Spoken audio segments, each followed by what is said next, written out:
Bueno, le adelantábamos que íbamos a estar charlando con Gregorio Caro Figueroa, lo conocen casi todos como Gori, así que vamos a agradecerle que haya aceptado esta invitación porque vamos a estar charlando sobre esta iniciativa que hay en el Consejo Deliberante con la que se intenta, no sabemos exactamente qué, si es cambiar, modificarlo al escudo de Salta, tampoco no se conoce mucho lo que son los argumentos por los que se quiere hacer esto, qué argumentos se han esgrimido.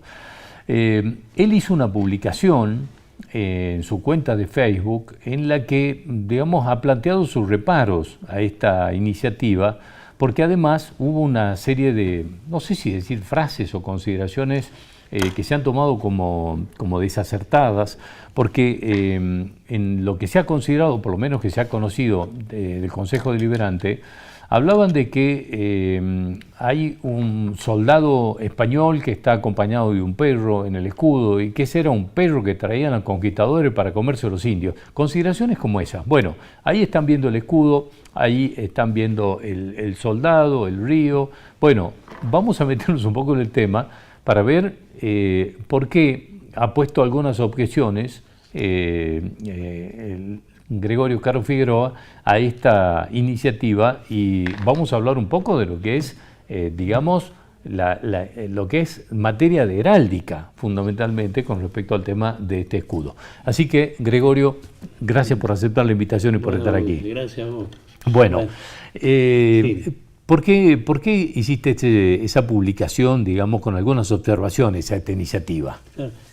Ahí, en primer lugar, cuando un concejal, que ya no lo es, presentó la propuesta de eliminar el nombre del Virrey Toledo de la avenida, que todos tenemos alguna edad, la seguimos llamando Virrey Toledo, el actual legislador nacional Zapata propició dentro del Consejo Deliberante hacer una sesión pública donde se eligieron 3 personas que iban a defender el proyecto, digamos, de suprimir el nombre de Virrey Toledo de esa avenida, y otras 3 personas que íbamos a presentar objeciones. Yo estuve en el sector objetando.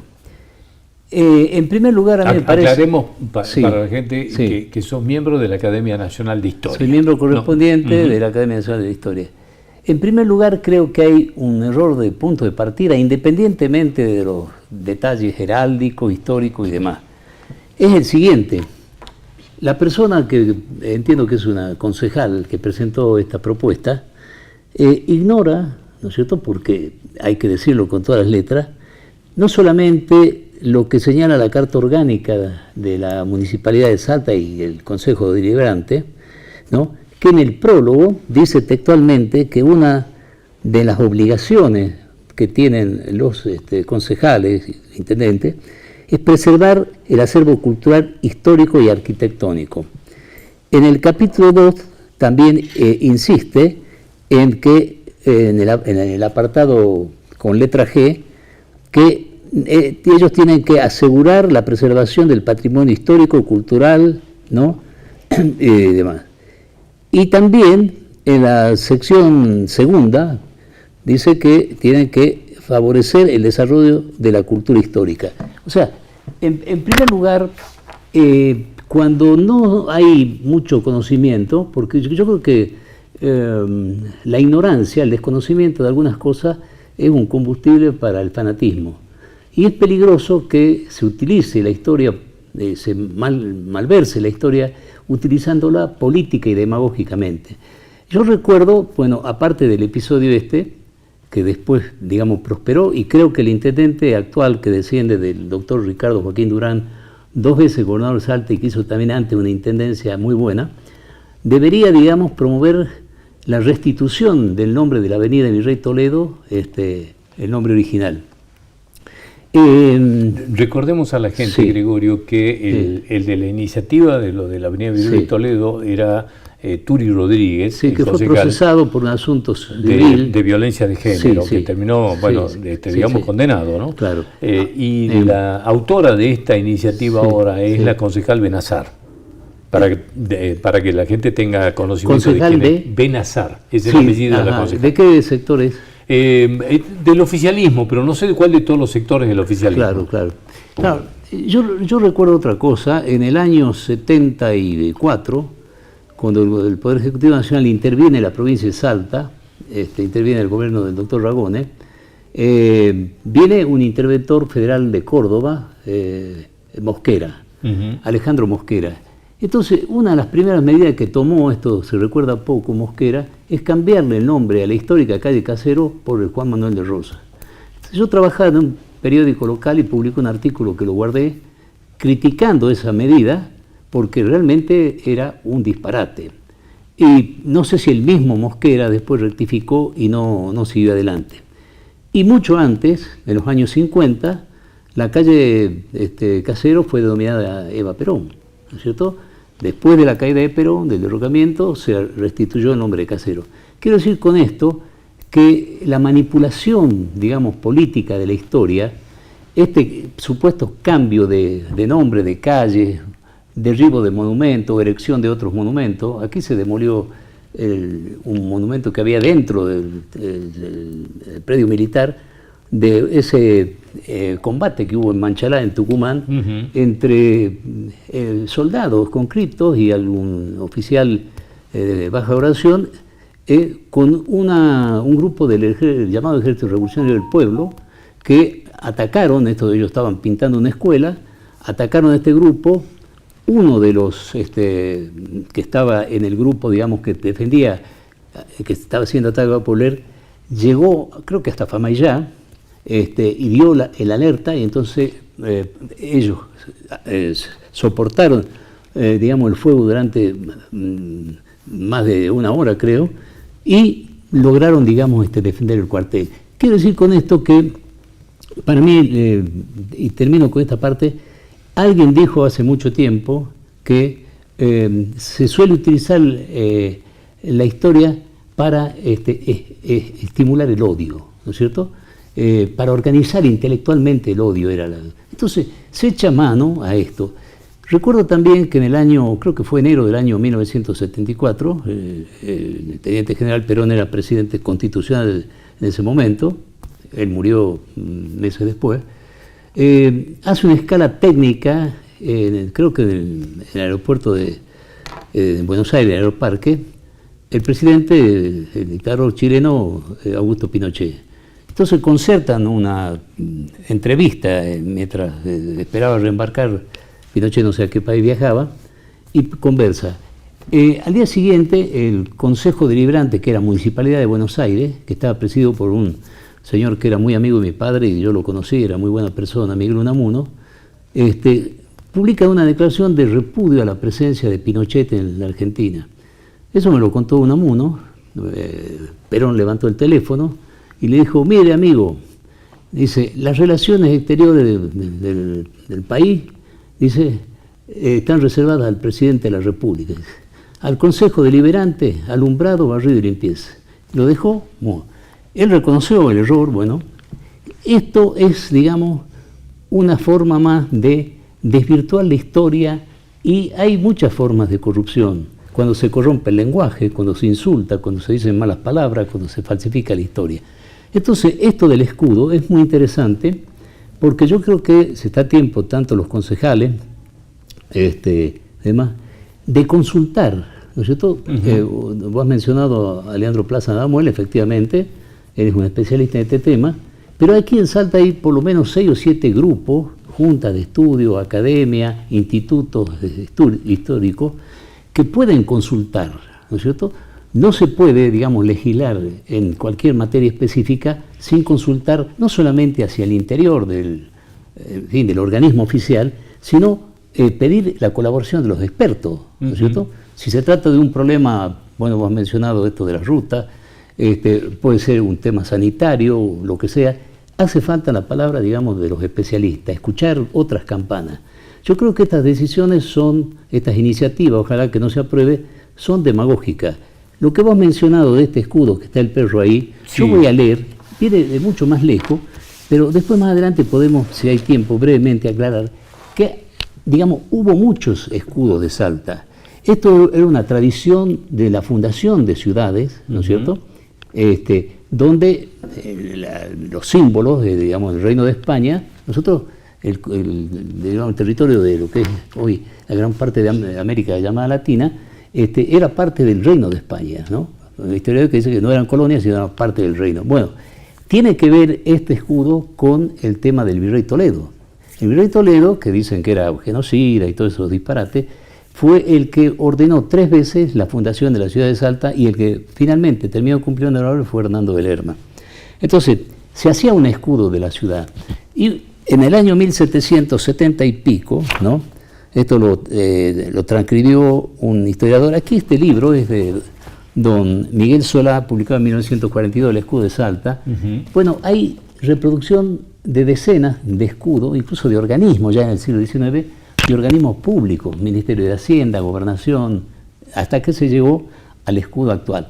Pero este escudo, ¿no es cierto?, es muy antiguo y no había provincia de Salta, ¿no es cierto?, era de la pequeña ciudad de Salta, que fue capital en un momento de la Intendencia de Salta del Tucumán.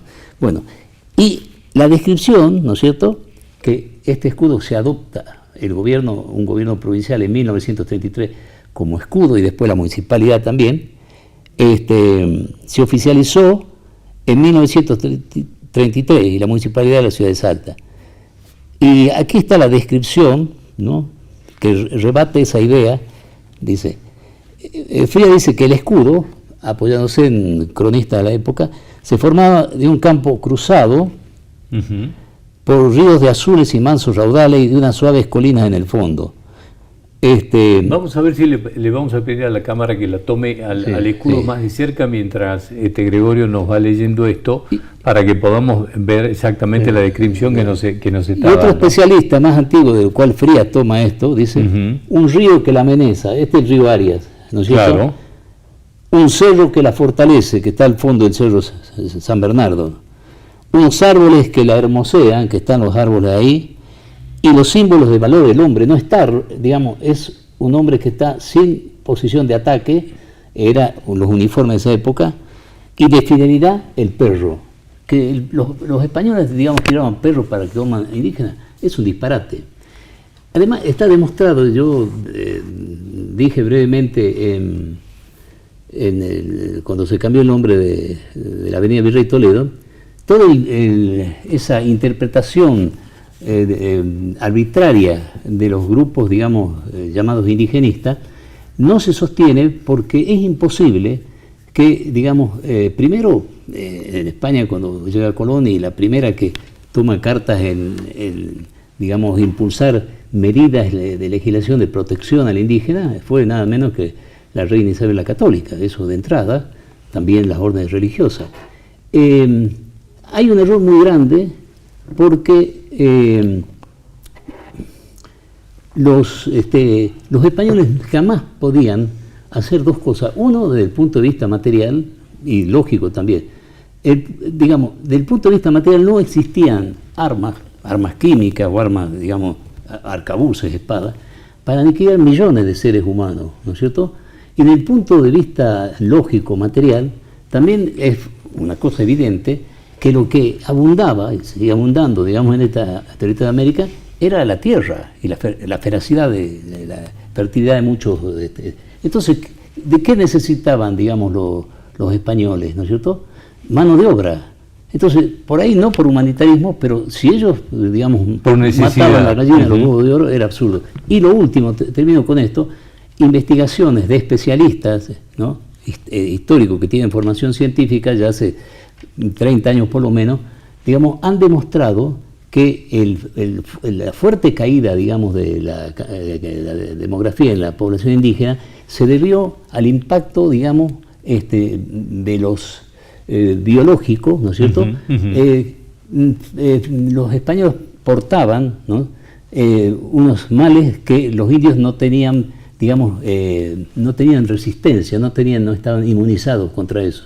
Y a la vez los españoles, ¿no?, contagiaron aquí, entre ellos, la sífilis, que la exportaron a Europa. O sea, toda esta simplificación Después se traslada, termino con esto, la simplificación del blanco-negro, la leyenda negra y la leyenda rosa, se traslada, digamos, a la acción política, y eso ha demostrado durante mucho tiempo que tiene nefastas consecuencias. Por eso esta iniciativa me parece producto de la ignorancia, de una ideología muy elemental, muy simplista, y que deberían, digamos, detener esto, y el señor intendente, a quien no conozco, creo que debería, digamos, también revisar el tema de eliminar el nombre del Virrey Toledo, porque él fue el que impulsó la fundación de Salta. Sería largo explicarlo. Y hay dos, el doctor Atilio Cornejo, salteño, gran historiador, tiene un libro era amigo de otro gran historiador que tiene un libro muy importante y documento sobre el Virrey Toledo, que fue el doctor Roberto de Levillier.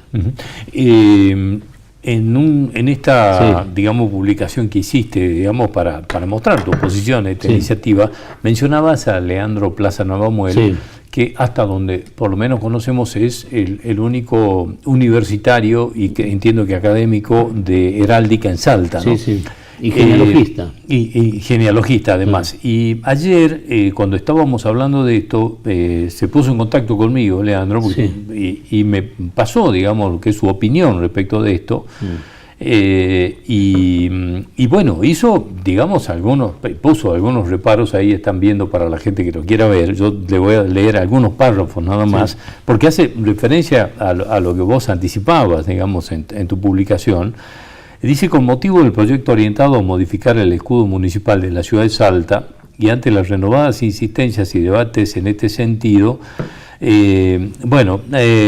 expresa su preocupación y rechazo frente a esta iniciativa. Lejos de fomentar un conocimiento riguroso de nuestra historia, se apoyan interpretaciones erróneas y carentes de fundamento heráldico e histórico, dice Leandro en esto. Resulta sorprendente que ciertas opiniones sostengan que el escudo representa un soldado español y un perro de guerra que devoraba indígenas, en un intento por vincularlo a una supuesta violencia colonial. Esta lectura es completamente ajena al lenguaje técnico de la heráldica y al contexto virreinal en el que se gestó dicho emblema. Afirmaciones de este tipo no solo son inexactas, sino que resultan profundamente ofensivas hacia la tradición que representan. El escudo vigente cumple con creces los objetivos planteados en el proyecto presentado por una concejal. Simboliza la historia, la geografía, los valores y la cultura de la ciudad. Bueno, lo que mencionabas recién, ¿no? Sus armas comprenden un río que la ameniza, un cerro que la fortalece, árboles que la hermosean y los símbolos del valor y la fidelidad que la distinguen. El perro y el soldado, ¿no? En concreto, incluye el Cerro San Bernardo, el río de los Sauces, hoy el río Arias, árboles de la comarca, un hombre como emblema de valor y un perro como símbolo de la fidelidad. Y ostenta con orgullo, más que el título de muy ilustre que recibió de los reyes, el de muy fiel que ella misma se había conferido. Bueno, esto describe más largo lo que me manda, pero bueno, es esto lo que decía Leandro respecto de esto.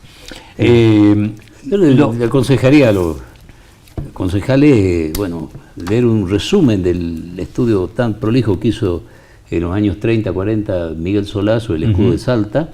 Tiene la reproducción de una cantidad de escudos que había en el siglo XIX, después de los primeros escudos, después de la muerte de Güemes, y Salta, firme columna de la libertad. Bueno, aquí en el libro están reproducidos en muy buen papel e ilustración, y yo tengo el material, no el original por supuesto, de lo que utilizó Miguel Solá para este libro. Que sería bueno que se consulte, ¿no? Sería bueno que se consulte, digamos. Claro. Pues son libros que, digamos, se hicieron muy poca tirada, se imprimieron en Buenos Aires, y después hay otro libro que se llama Salta, que hizo una editorial importante en Buenos Aires también en los años 40. El último capítulo está dedicado al escudo, pero al escudo a partir, digamos, del año 1810, 13.